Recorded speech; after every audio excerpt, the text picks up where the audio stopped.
Pay me what you owe me. I don't want no less. Pay me. Yeah. Turn me up a little bit. Turn the music up.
In the world that spins around, full of noise without a bound, there's a voice that's calm and deep. It's Eric G with thoughts to keep. Random thoughts with Eric G, where ideas flow and minds are free. Every story, every angle, a mental journey to untangle. Random thoughts with Eric G.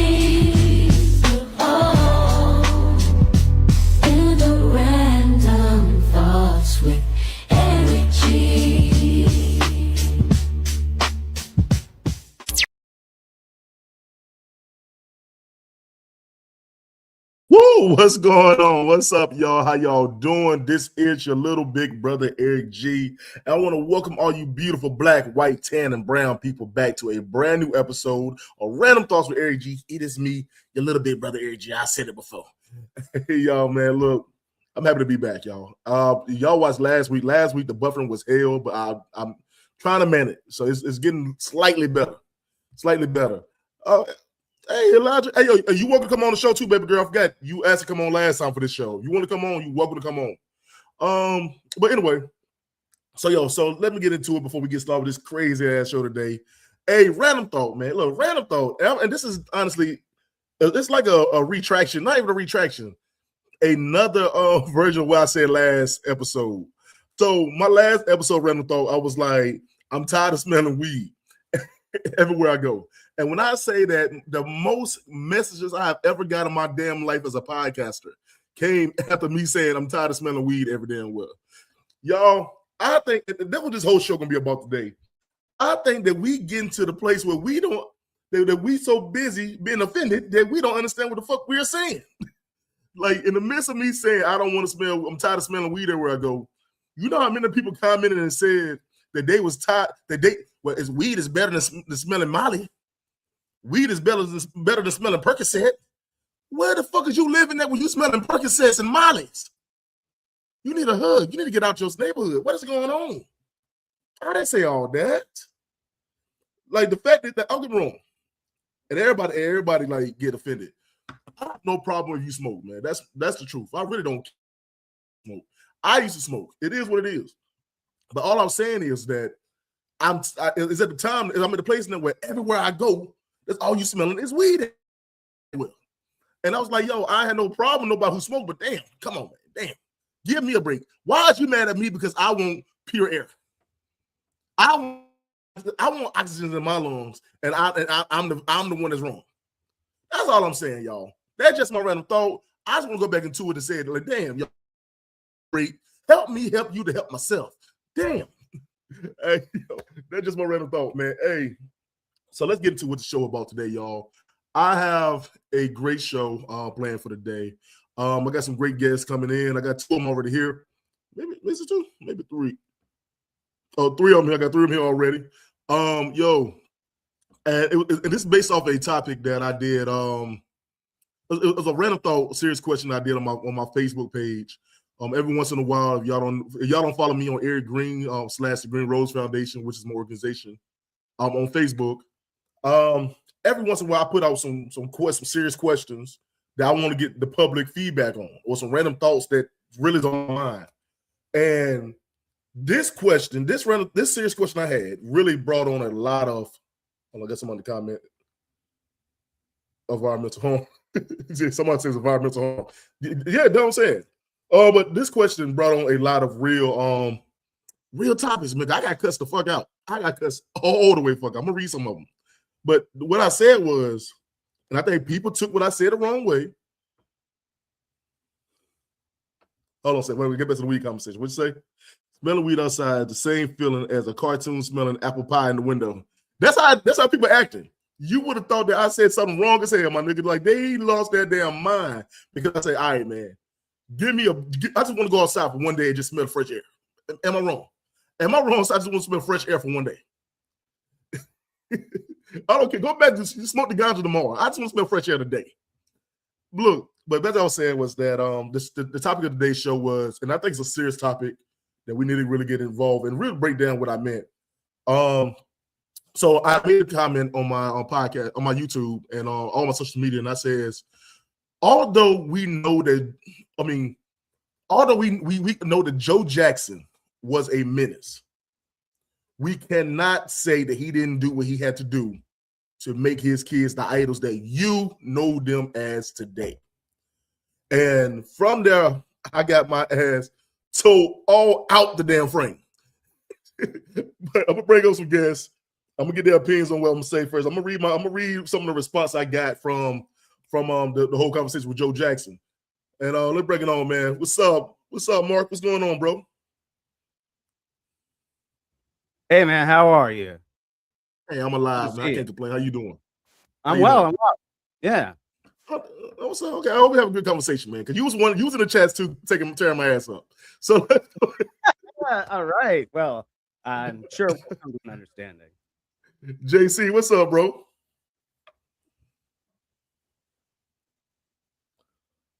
Okay, Jay, you muted, bro. You just ran. Okay, what up, Eric? What's up, man? How you feeling, man? Can you hear me? Yeah, I can hear you. You good? All right, man. All right. Let me bring on to the next, man. My good brother right here. Donnie, what's up? Donnie, what's up, man? I already know Donnie gonna say the nice. Donnie, I don't got no problem with nobody smoking, bro. You can smoke until your lungs can take it. I just want some fresh air. That's all I want. That's fair. Fresh air is important. Hey, man. Hey, first of all, how y'all doing, brother? How y'all doing, brother? Okay, I guess JC be back. How y'all feeling? I'm good. I think Donnie, you're muted there. Yeah, Don, you still mute, bro. There you go. Yep, I'm good. Yep, I'm cool. Good shit. What's up, man? All right, man. So I'm gonna say this real quick. I'm gonna get back to JC again. So I feel like this conversation is something that need to be had. Because I think first off, for me, I think the problem was what I said. What I thought the problem was. I think the problem was not the fact that it's an abuse. Me accepting abuse. I think it's a comprehension people had a problem with. I don't think people understood that's all what I meant and what I said. That don't say, but that's how I feel like we do this in podcasting. You say some shit that nobody agree. Everybody got to agree. In first of all, in social media, everybody got to agree on the same thing. Well, that's because don't nobody all I'm saying ask questions about where the person is coming from on the same aspect of everybody else. Mm-hmm. Nobody asks questions, so therefore it's retarded or it's stupid or that's crazy. But then you hear them out. If you open your ears and shut up a little bit to be open to hearing somebody out from an actual different standpoint, then you maybe okay. From there, yeah, I can it's see easy to get confused. I agree, 100%. We all get mixed up. Yeah, man. I mean, we especially the way the internet cycle and the call out and everything else, we all act more like dicks when we're on the internet. You know, we're just not ourselves, and we assume that we're fighting the enemy. We might be in a space that's got a lot of like shitty people, and there's one cool person, but you think they're just one of the shitty people. We get a lot of labels going on, and we don't actually talk about what we believe in. So like that's the shit where we get lost. So what do we actually believe in? Like we believe that we want some kid to grow up and be an amazing superstar, right? We all want That's that. true. That's but true. what makes you like That's that? True. Do you have to have the life that he had? Can you also be a superstar without that?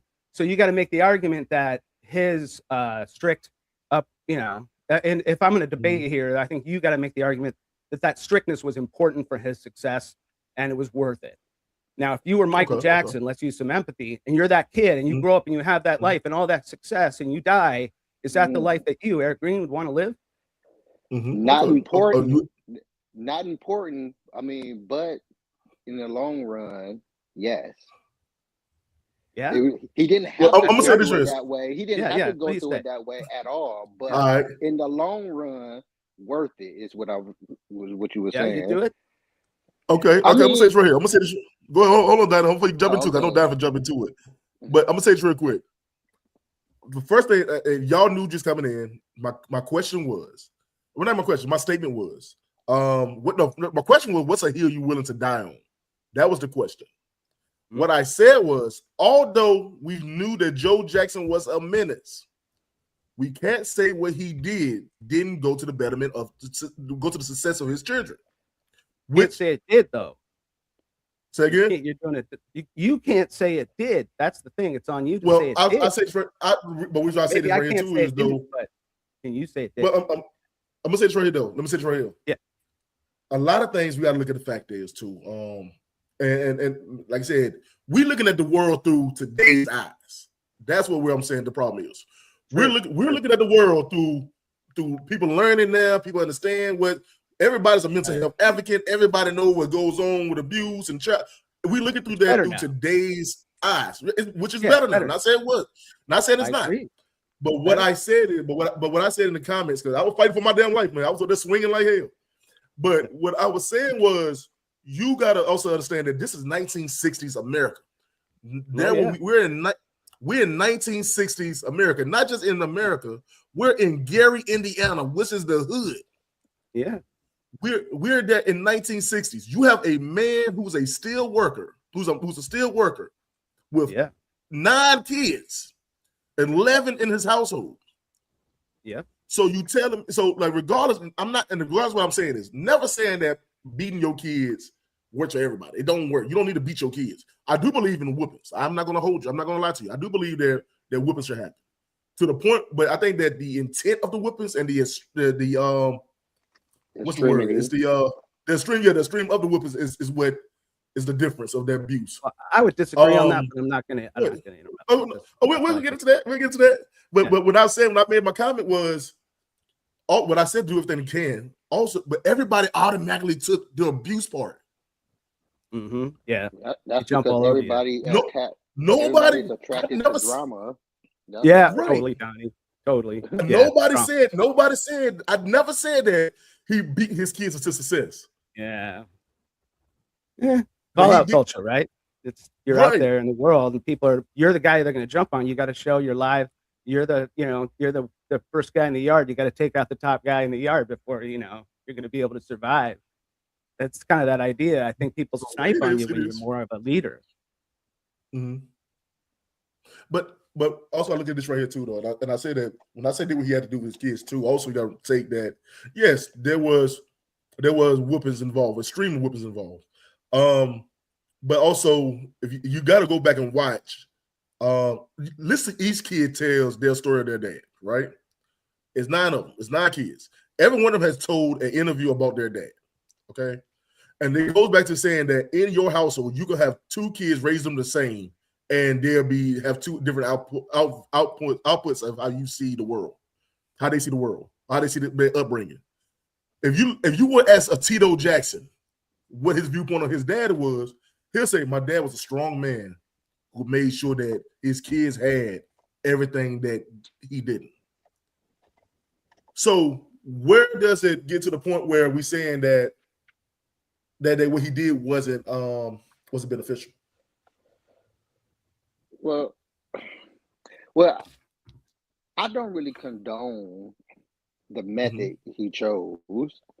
If the kid don't feel like doing it, then they don't feel like doing it. You know, I let mine be known that only you can make you a success, but you have to be aware that you can't be a success without help.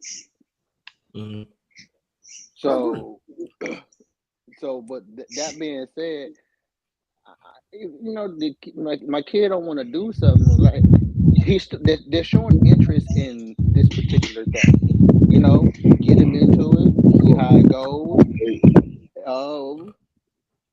You know, it's up to them. It's up to the person to take initiative in what they want. We only can, like, I guess what I'm trying to say, we only can take the horse to the water, you know, so to speak, you know, and you know, be of course, you know, try to get them to get the water. You know, don't just take them to the water and just sit down and just watch them. Make sure there's water available to them. Exactly. But at the same time, forcing, you know, I will only say forcing to a degree while the season is in. Like, hey, look, we in this mud now. So hey, we gonna do this mud until at least the end of the season. How you feel after that, then all right. But we in it now. You know, just because you don't like it, you know, blah blah blah. That's what I take back too though, is JC, I think JC got problems with internet with his stuff, man. Yeah, he popped out. Hey, what's up? Hey, what's up, man? You good, man? I'm freaking dying, man. Damn, Jay. Shit. Anyway, man, but no. I'm gonna say this right here too, though. I think that we look at a lot of things too. I think how we all watch. I don't know. Did y'all watch the new Michael Jackson movie? I haven't seen it yet, but I heard it's good. It seems like everybody is crying for the exact same thing we didn't already seen in American Dream. Yeah. It's like, dude, we didn't already seen this junk, man. Y'all crying over. All right, but don't say okay. So okay, boom. We all seen American Dream. I ain't be honest with you. I ain't seen the movie. I ain't see the new one. I ain't see the new one, but I'm pretty sure it ended the same way. So I'm pretty sure the movie ended the same way. But I'm saying that we seen how the kids grew into the group. And if y'all don't know, it's like this a real group. But originally, Michael wasn't in the group. He wasn't one of the kids in the group. Him or Marlon wasn't in the group. It was honestly just Tito, Jermaine, and Jackie. And how that group came from it because Tito broke the guitar strings trying to learn how to play. When the dad told him to play, the dad realized, okay, he actually got some talent. So he built the group up. And from there, Michael, who watched them dance, watched them do the group and said, I can do it. I want to do this too. So that's how they brought Michael into the group. Marlon was on the side like, well, if he can be in the group because they're a year apart, I want to be in the group too. So they brought him into the group. And over time, they kind of made like a competition between all of them, which was said in everybody's interviews, was that Michael even said that they use Michael as the example for the other kids. So if y'all want to be the best, y'all gotta be as good as Mike. You want to dance, you gotta be dancing. Go ahead. I might say something to that. At no point did the dad hit him and slap him to make him do that. Michael chose that. He said, I want to do that. He enjoyed this idea of this beautiful opportunity to do music. And I think at that age, at that kid, no matter where he went in the universe, he would have been amazing. There was just something incredible about that kid, right? And a lot of it had to do with all the years that brought him to that point, 5 years of life, of a childhood, everything that happened then, and just being born. And the 60s, man, I'm old enough, my parents were in the 60s having kids, right? They were in all that. So I can have some empathy for the stories from my mom and my dad and like what it was like going through that. And the world was different. Like you said, it's better now. And those kids, those Michael Jacksons today are like Billie Eilish, or, they're people that have just been nurtured like so well, and they just made music all day and no one hit them and they were amazing. So I think if you're looking, I don't know the statistics and most of that's bullshit anyway, but like you said, there's probably less traumatized kids making music today. Right.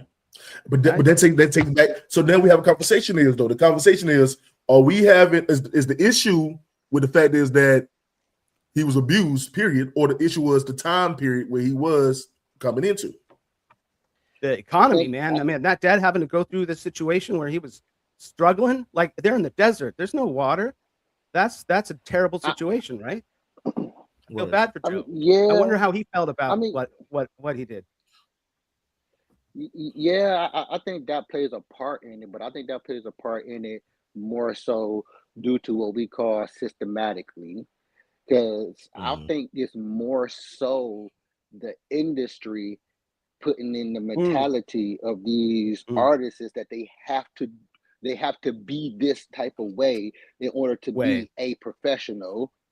Yeah. So where's that? So adding that into the equation, yes, adding that into the equation is like, shoot, where I was about to go? It's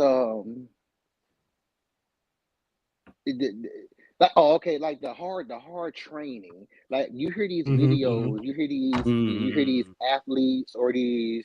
Sure, I'm gonna go say all of them athletes. If you're in any type of profession, you're an athlete because everything takes a skill. Oh, him? You see him, the movie? Oh, it's heavy. Yeah. Oh, dude. Yeah. Crazy. Toxic. Right. Yeah. Exactly. So do you really have to go through these freaking rituals of this sort to that magnitude? Right. I say no, but at the same time, it's drilled into their mentality that they have to do this in order. You don't hear no athlete on these interviews say, well, what did they say? I was the first one to be on the field and I was the last one to leave. I was here on the weekends when it was shut down. I broke into it just to train, you know. So you hear things like this. So the mentality of the amateur trying to break into it, and then now you got the dad who's managing something that they probably wanted to manifest for a long time, but in their head, they were an extension of his own. Exactly, the systematic things of him being this freaking manufacturer, and now he got these. I'm proud dad with these amazing kids. Yeah. So I'm gonna ask this right here too, though. I'm gonna say this right here too, though. Like, if you go back and look at plenty stories of basketball players from that time frame, football players from that time frame. Let's take for instance, what's the movie Friday Night Lights? You remember how the quarterback dad tied the football to his hands, and so you won't drop the football. You know what I'm saying? Like sure, I think at that time frame, and hold on, I'm gonna say this right here. I'm gonna say this right here. I'm not saying that abuse was right. As a child, I was a child, and like I don't know about everybody else, I was a child who got my ass up all the damn time. You know what I'm saying? And I can't sit there and say I grew up and felt like, okay, yeah, I was going to succeed in life, whatever. But me at the same time, I do feel like it's a fine line, because I do think you need a little bit of that toughness and a little bit of the gentleness stuff now. A balance of it. When it comes to a profession. Why not? A profession, though? Why can't? But I'm saying y'all saying that getting your ass tore up like Joe Jackson did Michael and them was a horrible situation for him. Yes, mentally, yes, it was. It was. But we were saying, but did that not? Was it necessary to be better? So the question I think here. Hold on. The question was, is that a necessary evil? I think it is not Absolutely necessary. Not. I would argue it is not. And so the burden of proof is on you to say, oh, it had to happen. So I'll bring up a little nerdy thing called survivor's bias, right? This is the psych thing where we go through a horrible situation and we made it. Like high school, I lost a lot of friends. They died for stupid reasons. Car crashes, drugs, whatever. A lot of them died. I lost more friends when I was 20 than I did in the following 30 years. Like there was something about that time. And I don't know what caused this to be like that. I'll give you an example of a football game. I was practicing. It was the hell week. It was right before the season started. And they had a drill where you held the ball and you went towards a guy. And on the other end was another guy who was going to tackle you. Well, I broke my wrist in that drill. And two other guys, one guy broke his clavicle, another guy in half an hour. Three of us injured ourselves. We were all broken. That was a hell of a game, boy. We couldn't play. but would you say that's the right way? Was that a good move on the coach's part? I'll tell you, they're not doing those drills anymore. Because well, if you want to eat when you get home, you better make that touchdown. But that's what I'm saying though. Like, but is it the fact is necessary? That I could have learned how to run with the ball without getting hurt. I mean, but we don't. Well, now it's crazy. Robots and shit. The AI will just have like virtual fucking football games now, and we won't hurt each other. But, hold on. So you know what crazy, Mark? I realized too. Okay. I was at Mark. I'm saying what's crazy. I was I remember I took my son to see him. I took my son to go see him. How old is he? Okay. I got football players. Both of my sons are football players. Oh, so I took right. my sons Okay. What they think? I mean, we used to. They were. This is what goes on their daily life.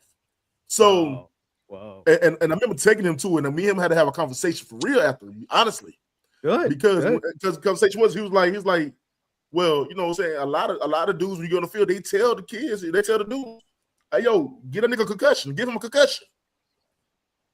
And they literally tell them to. They tell that to the kids. Yeah. Hit them hard. That's that being born a man BS. So that's the what I'm saying. So, but I'm saying that's a conversation we have to have. Like that, guys, it doesn't have to be that way. But I'm saying, but you also can't go on the field and say, hey, guy, give me the ball. Like you can't. Totally. We know the sport. We know the profession. We know it takes hard work.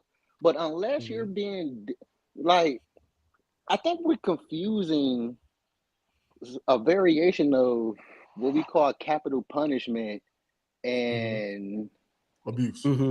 Getting abusing for having a hobby, not doing your hobby right. You know, but here's what they. But here's ballerinas. This isn't just dudes. Ballerinas. Like that's true. Go through that.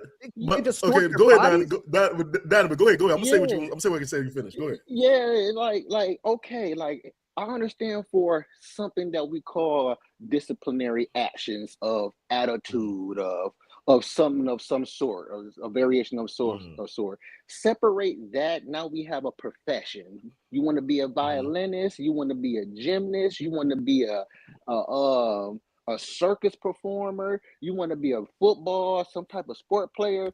These are all, if you want to be a lawyer, we can throw that in there too. Any type of profession. Now, you saying, I'm about to get a beating because... You've been in a frat, you know, a lot of times you get beat if you're going to be a lawyer. Yeah, that is true. But even that's retarded to me too. That is retarded. I got you. The frats is highly retarded. But I'm gonna tell you right. Hold on, I'm gonna let JC talk. JC ain't saying nothing, and I'm gonna get back to you, Donnie. JC, you got anything to say, bro? I want to kind of go back. I got to echo first off part of what Donnie just said, and it's good to see you again, D. But I gotta go off what he said. The fact that there's all this, you know, the parents that think this, that you know, whooping the, you know, doing certain things to be like, oh, you're not doing this right. You know, this is going to happen. That's going to play in their minds the rest of their life, whether they try to jump into these professions or not. As far as Joe Jackson goes, one of you said it, and I forget if it was Mark or Donnie, but one of you said it earlier, that, you know, there's a difference between punishment and abuse, and you're right. The problem with Jackson, he got lost in, he couldn't find the line between the two, and he took. I mean, if you got a right to punish your kids if they screw up, hell yeah. Is there an extreme to which you shouldn't go? Yes, there is. Did he go there every freaking time? And all that the did, line was the first strike. Hold on. I'm getting to it. I'm getting back to it. Go ahead. Hold on. My bad. Go ahead, JC.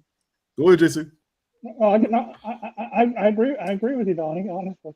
But but yeah, you got to know where the line is, and you got, you know, That's true. Because you go past that line too much. And granted, this, yeah, like you said, this was 60 years ago, so you know, times were different, you know, opinions were different, perspectives were different. It's a different it's a different generation altogether. But by the same token, blaming that junk. yeah, For I'll give real, you we that. gotta But stop by the blaming same that token, though, that guys, era zone. what I'm saying is, you gotta watch. You gotta let Donnie go off now. Yeah. Oh, he's gonna go. I know. But hold on.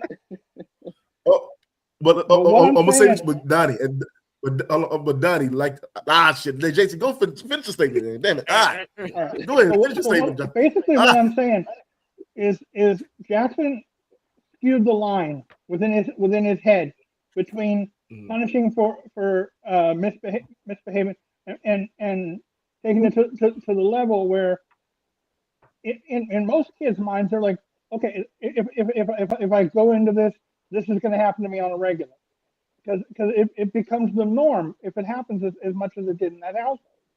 Now, granted, Jackson had a ton of kids. That don't excuse shit. You got to know where the line is. You got to know where, you know, how far you can take it before. What is that line? What is that line? Like, we have an age of consent. That's a line. When they come back from the coma. The first strike is the line. With them switches, you never knew. But here's my thing is the first strike. Okay, so I'm gonna say this right here, Daddy. You said we can't blame the time frame, but we got to blame the time frame. I'm gonna tell you why I said we all agree the time frame was worse. The time frame was bad. We don't do that anymore. We got to. They will say we can sit there and say we can't blame the time frame. Why we blame it? We got to blame the time frame. Forgive Judge because we're looking at parents. We're looking at parents who was born in the 1920s and 30s. It's hard. I forgive him. But the problem is, okay. do we want to insist on that was honestly the way they seen how to better the situation, how to correct the actions, or how to make something wrong right. Now, was it as we went through time, we realized that right there. Let Donnie let me finish my statement. I'm gonna get to it. No, I'm saying, but my thing is, we got to look at the fact is that now I'm not justifying was it right or wrong. I can agree that beating your kids is wrong. But what I'm saying is, if we talking about back in that time frame, that is what they did. It's bad. I was raised by my grandmother who was in the 30s. You know what I'm saying? Mm-hmm. And again, there go to us, spare the rod, spoil the child. That's the truth. Hey, if a kid's running into the street and you have to grab them and throw them onto the sidewalk, that's not abuse. You're protecting them. That's a moment where you got to jump in and you got to do something, or you got to yell like, "Hey!" You got to be like aggressive. There are moments where the child is in danger, and it's really important for parents to know that kind of place. But there's a point where we all have these rights as humans, right? I don't want someone doing crazy shit to me like that. He did. A parent might do to a child. Like, when I grow up, I don't want to be the person who thinks, "Oh yeah, go ahead, beat me." That's just, "Oh, I did something wrong. Sorry, boss," and that becomes my type of person I am. I don't want to grow up to be that kind of guy. No one wants to be. That's the toxic shit that all of us dudes got to grow up with, right? All of us grew up with that, and it's true. Getting better, but it could get worse again, right? So anyway, that's my bit. But Donnie, I got to hear what you got to say. Yeah, Donnie got something to say. Go ahead. Yeah. I want to go back to this era thing. Come on. At one era, rape was okay. Like you can hey, you're marrying a dang on 5-year-old, that was considered okay in an era. That's okay with being cool with rape and molestation and all that. All that's a normacy. For that to be in a thing back then, and for us to have a very, very, very much popular phrase of nowadays, which is it's always been them days. That's it's like you can't. I'm not about to sit here and blame retardation on because it was done in the dang on 1600s. It was wrong then as well, back then, and we still, and everything that's going on in the 1600s is still going on right now. It's just concealed. It's just camouflage with rules. So, blaming it on the era is BS to me. It was wrong. They knew 100% it was wrong. Only thing Joe seen was something he wanted. That's what he seen. Something he wanted. He wanted Jackson 5 to be successful. Of course, they wanted to be successful. Absolutely, of course, they want to be successful because of the imagery they see of everybody who they wanted to be in this type of profession. So the beating, it was crossed the line the moment the first strike happened. You ain't about to mess up my future. I got you. Like, all right. I done already messed up my future. I ain't about to sit here and let you mess up the rest of my future. Like, that's all that was. And we blaming it on the era because somebody is retarded over. No, we know. But again, but the thing I'm telling you is, I've never said that. I think when you look at it as if you're saying that it was right for the era. I didn't say it was right for the era. I said that was what was going on in that era. But what I will say is, people misunderstand because they think you're talking about now. Still blaming the era, though. That's still saying that it was okay for that to be normalized. Never said it was okay. But also, you got to look at. Let's get back to the law thing. When you said that they was marrying younger kids, they were marrying younger kids. That was in their mindset at that time, for law wise. The correct, even when we come to the how they knew what they was doing back then too. They knew what they was doing, which is why they was able to call it rape and ravage. They had words for these stuff back then that we don't use now, and they try to erase these words out of our history as if these words that don't mean the exact same thing as the words that we're using today. So they knew about this stuff way back then. They just passed it on to brainwash us to make it think it was okay at a certain period of time. Therefore, I do think we get back to the topic of abuse. My bad. I'm done. No, I was good, man. No, do that. But get back to the conversation pertaining to abuse and everything else. We gotta look at it again, and I know Donnie hate to say the time frame, but you look at a generational situation. It takes you to break that habit. We're looking at, okay, cool. If Joe, I'm not defending, I'm just saying, Joe Jackson had kids from the 1950s until the 1967 when Janet Jackson was born. Joe Jackson was born in the 1920s. His dad was born in the late 1800s. His dad was probably born during the slavery time. So going back into that, how they look at punishment through that time frame. You know what I'm saying? But we also look at, but also when it came to my initial topic, I think people get carried away. They go straight to the abuse. They take that, he was kids, yes. Let's get back to the fact is, he's seen the opportunity to bring with his kids to get away from staying 11 people in a two-room shack.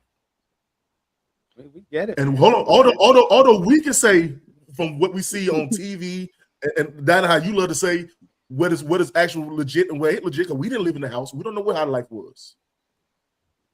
But what we can say is, but I say there's stories, written books, but there's stories everything. But my thing is, we can say, okay, that was wrong, which we agree. But two things can be right at the same time. Was Joe Jackson abusive? Yes. But also, did he did what he had to do to push his kids to success? Yes. He was negotiating. He was hold on. He was still negotiating deals. He still was talking to networks. He still his idea was to make his kids a tight group together so they can depend on each other. Sure, they were an amazing group. They were awesome. I want to say, I want to hold up to. I don't mean to interrupt, but I want to make sure everyone knows we're cool, man. Like Eric, if people have been giving you shit because like you shouldn't have to defend yourself here. You're making it really clear that you don't like it that way now. You wouldn't want kids to be treated that way today. You think we're in a better place, and we all agree on, and all four of us we all agree on that shit now, right? Yeah. So it's more about like the real conversation, which everyone keeps thinking it's something else, is was it reasonable for this guy in this situation to do this crazy shit? And like, people had to survive on an airplane crash in the Alps by eating the other passengers, right? Like, people do crazy shit in crazy times, but we all agree, like, I'm not going to a restaurant that serves human meat, right? That's not going to be something that's going to be institutionalized. You know, true. You get me? Like, that. I just want to put you off the hook here. You should never have to defend yourself on this, right? Like, people coming at you, that's not cool. And they were jumping all over you, and that wasn't cool. So I want to make. But here's my thing. I'm gonna tell you right here, Mark. I'm gonna tell you right about me, bro. That me and Dad did plenty of damn shows together. I welcome the real conversations. I welcome those conversations because end of the day, maybe I can learn something. Maybe we can learn something. And again, what I said was that a lot of people took what I said out of content and go straight to one aspect of the conversation. There's more than just one aspect. Yeah, I don't look at it as what you call that, coming out here to debate, question other people's stuff. If you on your own platform, I say if you go out of your way to make a separate video outside of this right here, if this wasn't a conversation, I would say that's what that was. But since this is a conversation, I don't look at that as it's just something. We're not influencers. You think about something. Yeah, it's something that made you think about something. You came on your show to talk about what you thought about. But I got a question. Do things go the way they go because we treat them as such? Meaning, going back to that era thing, like, we know that there's more than one way to get down the street. But since we keep doing the thing that we know that we were told from the era that it seems to be, for some reason, you don't want to use your dang on intellect because of the era for some reason. You know? Right. So do things go the way they go because we treat them as such? If there's no black man supposedly in the household because we treat it as such, even though it was the no white man in the household prior, but since we treat the stereotype the way that we treat the stereotype, does it go that way? Who built the streets, right? JC, what did you gonna say, bro? Well, JC, what do you gonna say? Because JC's quiet. I want him to talk. Go ahead, Jay. Well, I was just thinking about something one of you said about aggressiveness earlier. And kind of mixing that in with what you're saying, Eric, is what Jackson did, what he was raised on was as far as how he was dealt with, Lord only knows. You know, we'll never know. But as the generations go on, you know, they've got to find ways of dealing with, well, let's just call it disobedience. Being brats, let's just, you know, call it for what it is. Just finding different ways to do it. But the problem that you're gonna run into is knowing where, as you're changing how you approach it, as you're changing how you execute it, knowing where the line is, and is that line universal? No. It's different for every family situation, in every situation. But again, the more these kids are exposed to this and exposed to, you know, and I'll give a different example. That whole BS show Dance Mom. You know, that Abby Lee, whatever her name was, she wouldn't give those kids an inch to be themselves, to show emotion without jumping all over them. You know, and parents that force their kids into that kind of stuff. Oh yeah. I mean, rough. Here again, if it gets to the point where if they show any sign of individuality, the parent feels like they've got to cut it off. If they feel like they take it as misbehaving, they take it as being what's the word? Not following. Not just being, you know, disobedient brats, wasting time, choose your vernacular. And then, that's when the discipline comes in, and the discipline, unfortunately, 9 times out of 10 is taken to an extreme. And cases like that, cases like Jackson, it was a matter of trying to figure out how to discipline, but then getting lost in finding the red line of it, where it crosses into abusive behavior, and he lost sight of that and took it to extremes 24/7. And but was it? But do we know that was for a benefit? Was it for a benefit in the long run? That's up to the individual kid to figure out for themselves. Donnie, go ahead, bro. Oh, I just want to throw in, or Donnie, did you want to say something? No, go ahead. We talk a lot about like these moments, right? Because we're capturing all these like moments where these bad things happen, and we also understand that there was a mom involved. There were people being nurtured. There was this world around them, and also in that time it was really a struggle.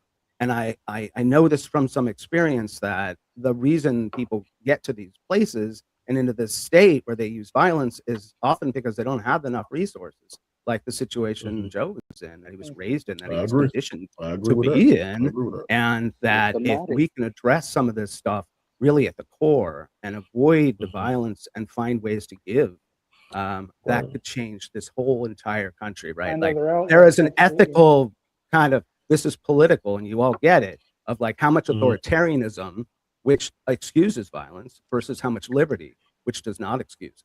And so I'm talking about now, but I'm also talking about this whole bigger picture. So I'm just throwing that out for y'all to think about, right? I focus on this one dude having these crazy moments, but like there's a world around him that made all this. But also, Mark, I look at the fact too, Mark. If you tell everybody your story, your life, you tell the story about every bad thing that led up to where you are now, you look like your life was fucked up. There's some fucked up. So and a lot of it was my fault. Yes. Yeah, but don't say. But if you tell the story, you're gonna say everybody. If somebody listens to you say, "Yo, I remember that time when I was like 5 years old, my mama spanked me for touching the hot stove." You know what I'm saying? And they're like, "Damn, why would she just?" But see, that's my. You tell the story again, and I think that's how they work. I get that because I'm guessing like I grew up with privilege. For the most part, my parents didn't abuse me. I got spanked when I was little and stuff like that, but I was feral. Gen X, right? We just ran around and just did whatever we felt like. So all the damage, all the trauma was either from bullies in the neighborhood or from my own stupid, riding my bike and breaking both my arms, right? There was an element of it where it was my own freedom to do horrible things to hurt myself versus excusing it. So now I'm not saying that was the best thing because a lot of us, like I said, didn't make it because we were ignored. And if there was a level of like, nobody on us, nobody to be there. And that line you're talking about, right? There's that place there where like the parents are present and they're nurturing and you've got all the stuff you need and you got books. My mom was a librarian. I just go to the library. I had books. I had everything I needed. So I'm going to recognize that I didn't have as much trauma from my family as much as I did from just asshole kids that didn't have parents making, paying attention to this shit. And I'm sure you had that too, right? But at least at home, I felt safe. And I'm lucky. And I think everyone should feel that way, right? That's true. Yeah, absolutely. Donnie, go ahead, bro. Yeah, I agree. Like the systematicness of it is the real thing that I can think of right now. And I think I kind of forget a lot of what I was about to say, but it was some things that CJ was saying that I think that does make that. Hey, Don, your dyslexia is fucking up. It's JC, but go ahead. Oh, my bad. My dyslexia is acting up. It's flaring up right now. JC, my bad. You're right. That's all right, bro. But it was some things that you say that it's not the line. The line is not universal, but the line is very universal. Even I don't even like using that word universal because it means global and how you want it to be ideal. If it could be, how would you want it? It's impossible, but it's fun to think about, right? Exactly. But since we have it, and you know what I mean by using it. That's the whole point of language anyway. As long as you know what I mean. I think the line is universal, or else we wouldn't have the error talk earlier, or else we wouldn't have the nowadays that was brought up. Or else we wouldn't even have the thought of Eric coming on here thinking about what he was now, because of everybody's line is the abuse. It seems to be, which is crazy. But that's what I'm saying. But I'm saying the reason what made me bring the whole abuse thing to the topic is that what everybody went to. Everybody's mind went to the abuse. I didn't say that he abused them into greatness. No, the topic. I said to make it the topic, and that's but once you push at me, I gotta push your ass back. Now we ain't gonna do all that. But so when you come at me and you tell me about Israel, and you making me out as saying that okay, oh, he agreeing with child abuse. No, I'm not agreeing with child abuse. Don, I feel what you're saying. We were cool. Don, I get what you said. Don said what Don said was, you ain't gotta beat me to dance better. You ain't gotta beat my ass to make me hold a note. You know what I'm saying? You don't have to do that. You don't have to do all that. But what I will say, go ahead. You don't. But what I will say is, regardless if we hate his tactics, regardless what he did was wrong, you cannot say that he was not instrumental in pushing his kids to success. And a lot of people want to say, no, he wasn't. He just was abusive. No, he was instrumental in pushing his kids to success. Was he abusive? Yes. Was he a cheater? Yes. Because he has a whole daughter outside of the Jacksons. But you haven't proved he was instrumental yet. You haven't proved that. I mean, you can say that he insisted that they work hard and they do all these things, but the abusive parts haven't been proven to be an important, like if I put salt in my ice cream, is that good? Is it good that my ice cream, it's salty? Ice cream's salty now, everybody. Just salty ice cream. Okay. Well, here's a point. Like that's what you got to prove if you want to win. Okay. It's not even me. I'm not even fighting to win. But I'm fighting for my point. Hold on. Let me jump over with this question. Let me jump over this question, okay, please. When we say an example, okay, one example was taken from an interview that Michael Jackson did in 1979. Okay, and in the interview, a lot of his brothers had said that Marlon Jackson was honestly the weaker dancer of the group. Okay, he was the weaker dancer at one point in time. Now, if you ever watch Marlon Jackson dance, Marlon Jackson dances his ass off all the damn time. He's the one y'all see body rolling, standing by itself, and he just body rolling. That's Marlon Jackson. So they say he was the weakest dancer of the group, and it got to a point where he would mess up the steps, and he was all this sort of stuff. But and Joe would get on his ass. Joe was on his ass. You gonna do this shit right, or you ain't gonna do this shit at all. I will say this right here, because even though we agree it was wrong, Marlon Jackson himself said it made him get up and say, "No, I need to work harder because I don't want to get this ass. I don't want to deal with this no more. I got to figure out what I'm gonna do." Marlon Jackson said, "I got up and said, you know what? I see how Mike is doing. I see how Mike is hitting the dance moves now." Because that's what they said that Michael just said in an interview that they used him as an example. Did he get the? And a lot of people are very confused.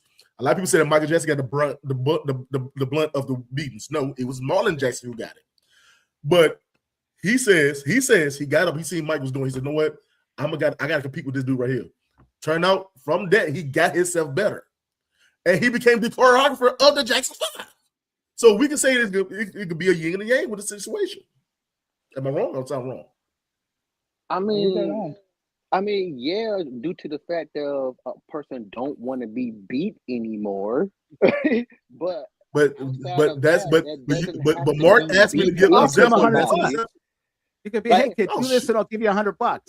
Mark, it's 1960. It's 1960 in the Gary Indiana. You ain't got no damn $100. My point is that there's other ways to inspire the kid. Maybe it's a hamburger. True. I don't know. Which is true. Which I agree. Which I'll tell you this. Nowadays, that's what we will do. And again, Donna, you hate it, but we would do that because and the reason why we say the reason we'll do something like that before. The reason we'll do something like that before now is because we know, and again, it's pushed out there way more than we push out there way more now. Yo, why? This is wrong. This is wrong. Stop. That's great. This is wrong. So it's pushed out there down.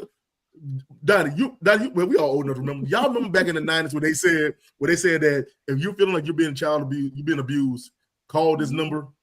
Yeah. Mm-hmm. And you call a number if you want to. It's exactly right, Donnie. It's a trap, right? Man, I got mad about. I told my grandma that one day I said, I'm gonna call them. She put the phone beside and said, "Come and get the phone." I ain't know what to do. So like, what to do? I was stuck. But all I'm saying was that we do know that it's wrong. We understand. No, I can say we don't. They didn't know. We understand now it's wrong. Mm-hmm. I think the understanding of what's wrong nowadays is way different. But I do think we also. But a little dig is. I think that we kind of like too understanding. I think we take offense by everything now. But that's just a whole nother topic. Yeah, that's online, right? That's the engagement. People just I think we take job, right? Yeah, I think they take everything too offense. But I'm gonna say this real quick. I'm gonna read one of the I'm gonna read one of the comments I got, right? So, and again, mind you, my comment, I never said that he beat his kids. The beating was justified. I'm saying it for the people because I want to read what was said to me. Tell them all they're all wrong. First, I want y'all to see this shit, y'all. Hold on. I want y'all to see this. This is people really hitting my ass. You see these thick ass damn messages? That's ad hominem, people. Try harder. Hey, so listen. One lady says, why do y'all, everybody who agrees with abusive tactics, excuse child abuse? Because it produced results.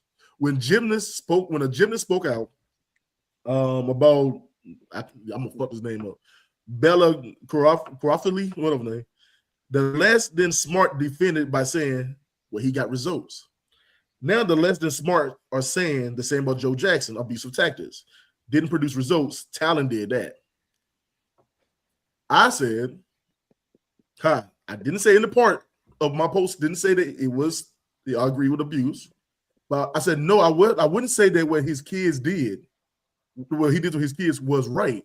But what I would say that he had he's very instrumental in his kids. He was the one who helped the kids sing these songs. He was the kid who taught his kids how to play the bass and the guitar. He was the one who taught his kids to play the drums. He also took his kids to Motown. He also took his kids to Motown. He also took his kids, man. Yeah. He also negotiated the deal with Gladys Knight to get them from the talent show.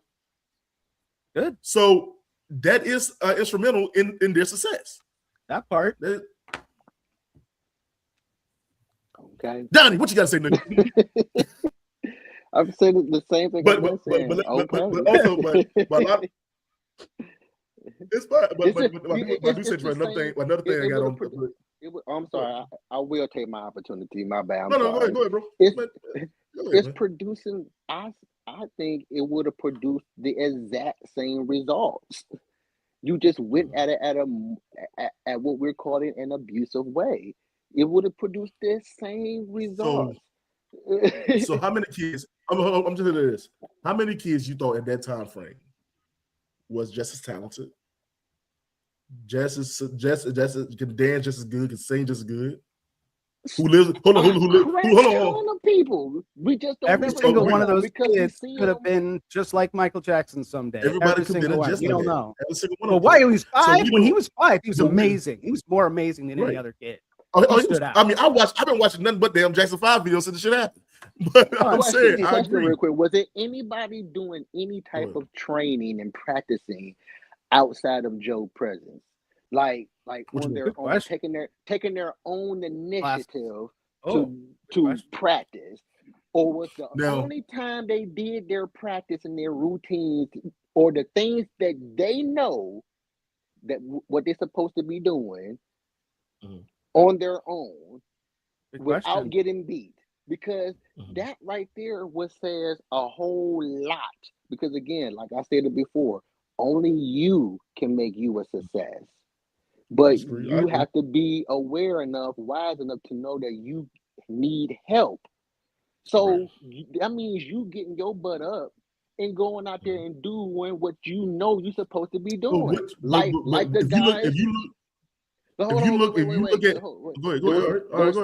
Those same guys like I mentioned earlier who already in the dang leagues, the professionals and all that stuff.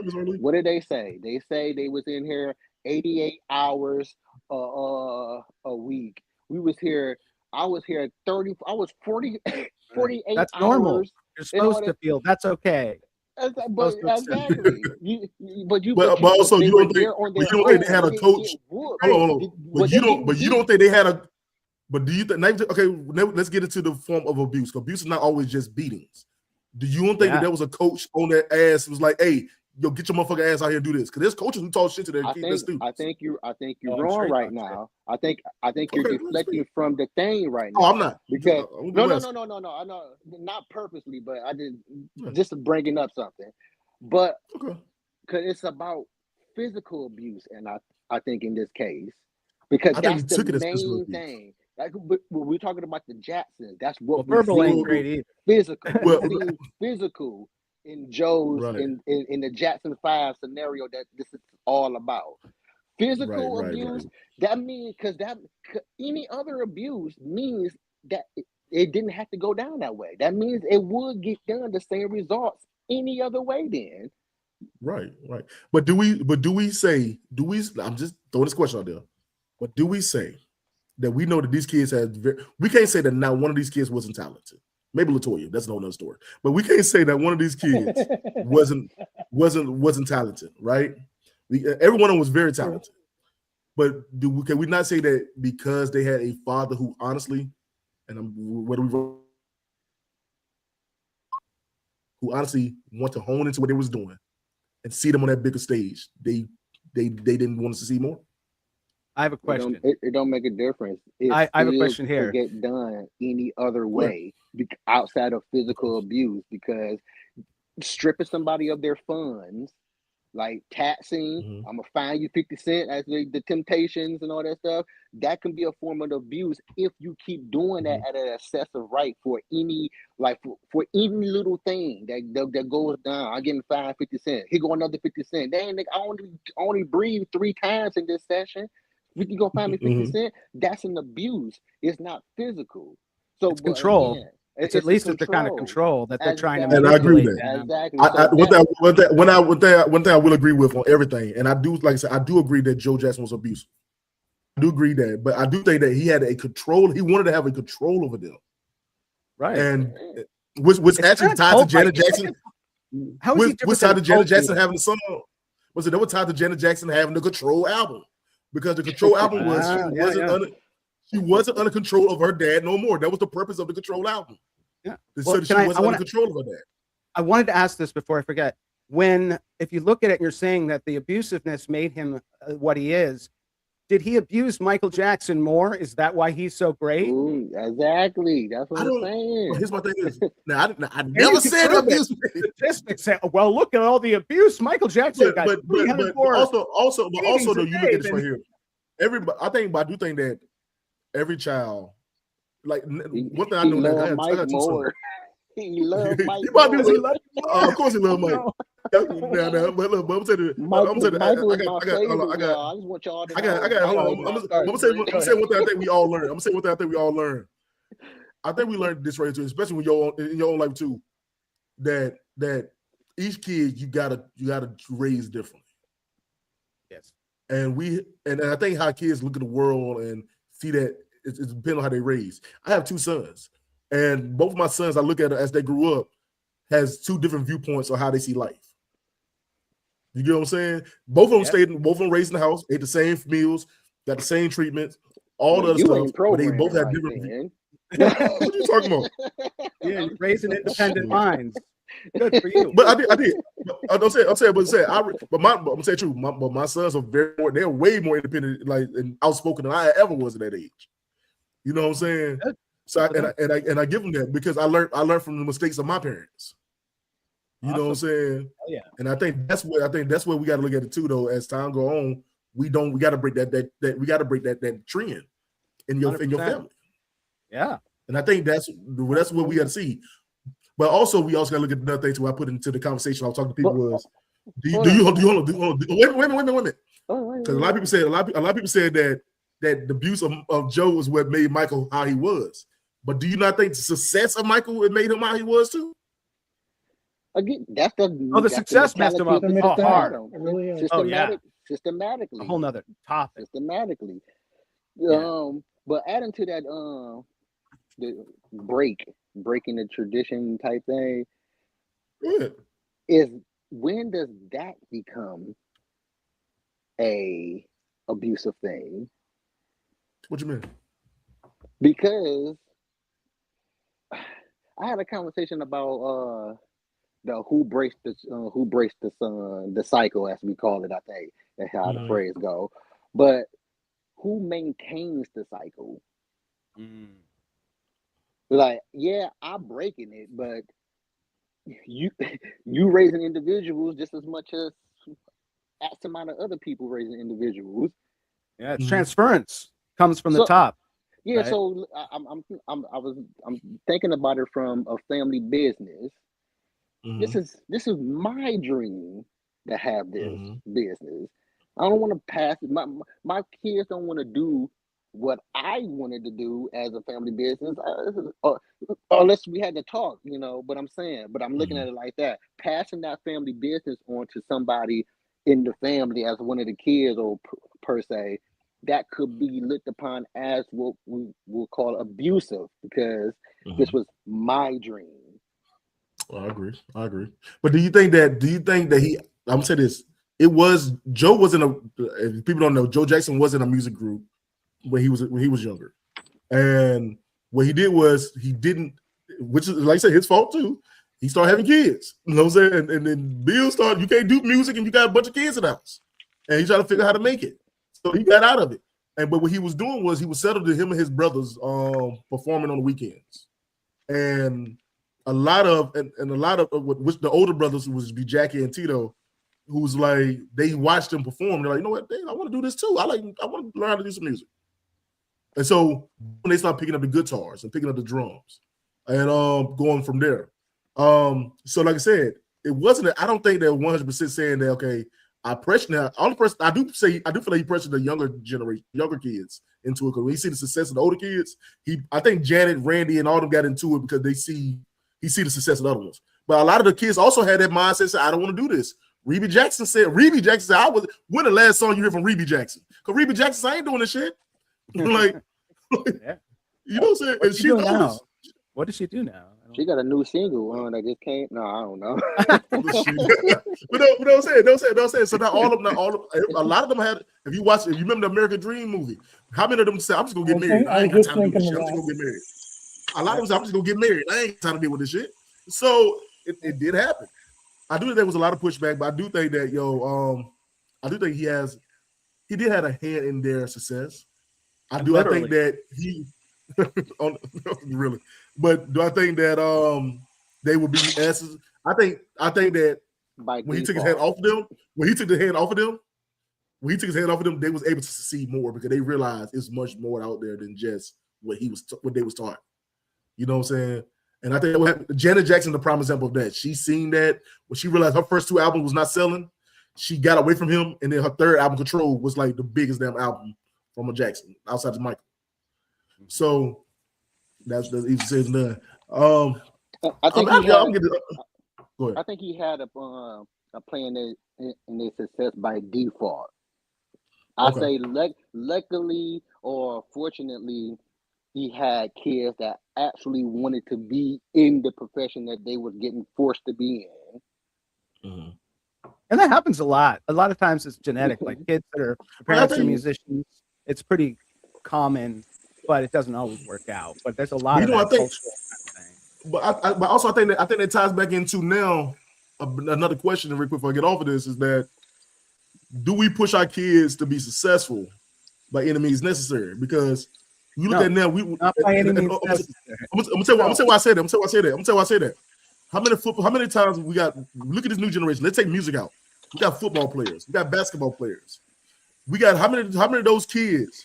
Yes, it was fun when they were 5 years old, but now they growing up and you can see that we got NHA deals and we got draft picks and we able to go this far. We can make this much money and we can get our family out the hood. We can do this already third, and people push them harder because now they see a vision of going forward. I do think that does happen nowadays. Well, I can say my response to that is there are a lot of opportunities for a young man to besides becoming the best, most perfect successful, very unlikely example. Like, I'll give you an example real quick. My first two sons played soccer. They wanted to be in the World Cup. They were so into it. They finally got to where they were doing drills and it was hard. And they're like, nah, man, I don't want to do this. And they just play leagues and they just hang out and they have a good time playing soccer. My youngest is now a soccer coach at a school. So he's living a dream. He's doing well in his life, not just there, but his friends and his girl and his situation. Like, I just want to stress so much how having a good life with good friends and being happy is the measure of success. And we get so stuck on like being awesome, right? And like just being mediocre could be amazing sometimes. Absolutely. But also look at. I'm sorry. Go ahead, Donnie. Go ahead, Donnie. Go ahead, speak. I was gonna say that, and that's somewhat what I'm trying to convey about only you can make you a success. Right. You're like, I can be there for you all you want and all this and this and that, but if you ain't into it, you gotta say so, because you wasted my time as well, bruh. But also think this, that you need. But I think now we at a place now where we need to have more healthier conversation with your kids, though, because you don't know what these kids are thinking about. I was a mentor. I was a mentor. Hold on, Donnie. I was a mentor. I had kids that I was working with, and a lot of kids' idea of success is we're gonna go to a D1 school. We gotta be the D1 player, and we got to get these eyes on us. We can't settle for D2. We can't settle for, you know what I'm saying, a local college and move it up to a big college. We can't do that. And I do think that we got to have that conversation with the kids and get them to understand that there are all aspects in life. To get to this is great, but you can still be just as successful as you right here. Absolutely. And kind of bounce off that, Eric. I was thinking about this when you were talking about these kids today. They've already got enough pressures going on from outside forces, or people judging them, whatever, bullying them, whatever, trying to push them one way or the other. Yeah, we got to have these talks with these kids. But one of the most important things you got to make sure these kids understand is it's up to the individual to decide and set to where they are attaining a level of best within themselves, and the rest of whatever excess positive outcome comes out of that is just great. Be the best you can be. But how do you determine that? You leave it up to yourself within yourself. Don't let anybody. Don't let all the naysayers, Kens, Karens, whatever, all the BS that's thrown your way, saying, "Oh, you're not good enough. Oh, you'll never be this. You'll never be that." Do not own that shit, because that will kill. That will start killing you inside eventually. Yeah. So my question: There's that expression. There's an expression that says, "Words only have the power we give them." Problem is, a lot of us. And over generations, this has been a thing. We have let the words have the power, not ourselves, not how we perceive them. So much question right here. Do y'all feel like a healthy competition is great for the betterment of your skills? Healthy. That's the key word, exactly. So usually don't break your wrist when you're doing something healthy. I mean, I'm saying that, but so everybody should get a participation trophy. Competition can be healthy, but man, competition has a lot of really scary side effects, and you know all about that. You've seen it. It can be healthy, but it can't be everything. That's the thing these kids got to learn. Absolutely. Well, like go ahead, Don. Trophies. Hold on, Don. Go ahead, Donnie. No participation. Absolutely not. Hold on, excuse me. He's in no participation. No participation. That word is fucking us up.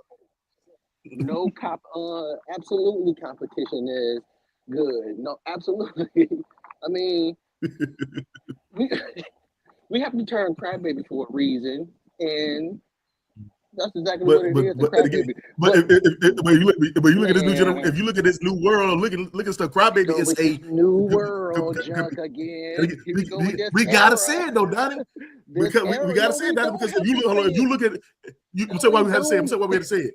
So what we said, because if you can say stuff like that, it's gonna be somebody who'll be offended by that nowadays. A lot of people will be offended by that. If that offended person is not here to represent itself, then let that nigga be offended. Then he gonna be offended anyway. I agree. So, no, we don't have to say it. This is our opinion. This is our point of view. This is what we want to say about what it is we want to say about these retarded people in the world. It want us to have empathy because they willingly choose to be retarded. I have a thing I want to say just about competition, because we're talking about competing with each other, and we're all raised with this idea we're going to be competing with robots now. So when you find you're in the soccer field and you're a bunch of humans going up against a robot soccer team, and they're like taking off heads, and that's a normal now, because it's like, the future. It's like Running Man now, right? And we're really competing, and it's on TV, and it's going to be amazing. That's the future that we're going toward, right? Right. And all for our entertainment. I mean, what are we doing this for? Why are we making these Michael Jacksons and stuff? For who? For the entertainment of the world? For the corporations? For the music companies? What are we doing it for? That's the problem. That's the problem. When he goes from being something you love to something you have to hobby of fun, right? That's where we at. I agree. Yeah, because now it's not a point of like, you look, Michael Jackson will be the cautionary tale of that. That it went from being something that he enjoyed to something that he honestly, and that was the biggest takeaway I got from everything we call him. Yeah, it's sad. He went from enjoying this to fearing this. Yeah. Oh man, this was a good conversation. I like this. I like real talk. I like real conversations, man. I love when we can agree, don't agree, all this together, man. I love this, man. For the last time, I'm not agreeing to abuse. But that's what they were saying. For the record, put a disclaimer in the text. No, it's all good. Bad. Let me say this, but just be prepared, because you got my comment. My ass talk shit, so I like to go back and forth. So, but no, man, look, thank y'all so much for being on the show, man. It's been a real show. Thank I you. really enjoyed this. Yeah, it's a really great show, man. I want to give y'all the platform to shout out y'all what y'all doing, entertainment shows, media, whatever. Mark, go ahead, bro. Sure. Yeah, I run D&D games online, and I have a podcast called The City of Lost Faces. It's going to launch soon. I'm also connected with this Dr. P.F. Jeremiah's Infernal podcast, which is a bunch of people in character doing movie reviews. Eric G has some familiarity with that. Love that place. So that's mostly what I'm doing right now. I'm enjoying life part-time, and I'm a big nerd. Yeah. Hey, what's up, man? Respect. Hey, Donnie, you there, bro? Yepper. Go ahead, Max. Donnie from Whatever Talk and Challenge Our Beliefs. Just want genuine conversation. People who want to talk, not debate. People who want to talk, not argue. People who want to talk their own thoughts and not care who's right or wrong. I just want to discuss my thoughts and implore you to do the same about your own, and not just rebuttals off mine. But so if you down for some actual conversation, you can say what you want to say how you want to say it. It takes we take no offense on Whatever Talk. It's the safest haven for conversation. I don't know that I've been in a few fights. I've been in a few fights on your show.